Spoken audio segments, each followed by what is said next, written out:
During the past several years, video action has followed the career of heavyweight Jim Quinn. Due to his fourth place in the heavyweight class at the '87 USA, Jim has received quite a bit of publicity in the various muscle magazines. Here's a brief sampling of Jim's progress since 1984.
A week after the '87 USA, Jim went before our cameras at Gold's Gym in Venice, California.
do you think about the reaction that you've gotten back home in New York? For instance, when you walk down the street, I mean, what happens? People bug out. They really do. The fact that you can carry on a conversation is amazing to them. They first look at you and they think that, they're horrified by the size usually, and they're taken back. And then you open up your mouth and they realize that, you can put a couple of sentences together, and then they find out that you graduated from college, and they go, my God, this kid is not what he seems to be. And people in New York told me a couple years ago, and I hope that they see this, that I kept hearing Jimmy Quinn's blocky. He looks like a football player because I had big neck, big traps, big shoulders, and I think I've changed my body considerably. Now I look like a bodybuilder, and now everybody's saying you have symmetry. So to me, that means that I've definitely really altered my body. That was the rap on me, was blocky. Jim possesses a massive physique. We will definitely see a lot of Jim in the future. Jim Quinn has reached the pinnacle of his amateur career. Muscle Video Journal has followed his national competition since the '87 USA in San Jose, California, when he took 4th place. Then in Las Vegas at the 1988 USA, Jim was awarded 5th place. At the '88 Nationals in Atlanta, Jim improved his placing by winning 3rd place. In Miami Beach at the '89 Nationals, Jim suffered a setback by taking only 7th place. But Jim certainly redeemed himself at the '90 North American by capturing the overall title.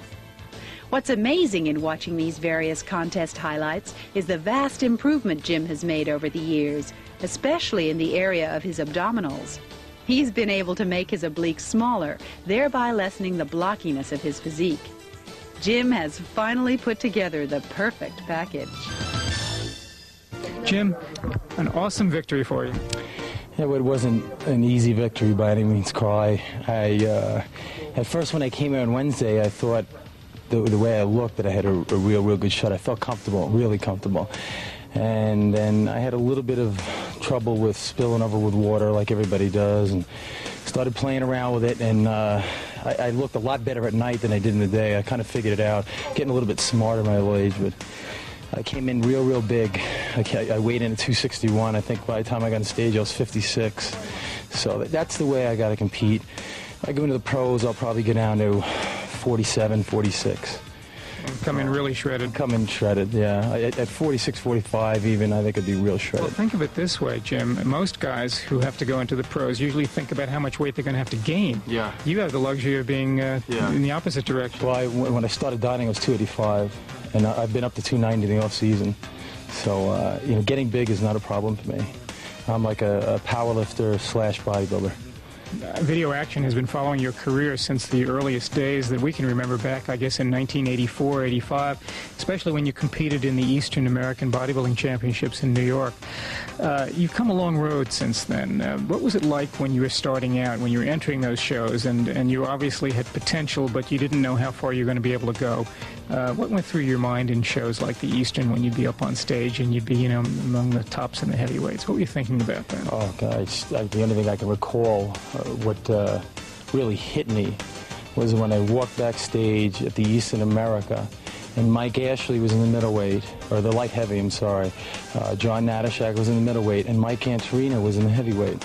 And I walked backstage, and I took my clothes off, and I peeped around the corner at one of the high schools in New York City and saw them, and I said, there's something wrong here. They're doing something different than I am. They were just, they were probably, all three of them were almost at the top of the game. And I just walked back from that and said, I just got to get back to business. And, I was a young pup then. I was competing at about 227, 230, 232. It's been a progression. I go out to Gold's Gym periodically. I see these pros, and without sounding arrogant, I see a lot of them, and I know them as big as them now. Some of them have more quality than I do, but I know how tenacious I am. I know that I'm not a give-up guy. When I played college football, I was a fourth quarter guy. So I'm just going to keep coming.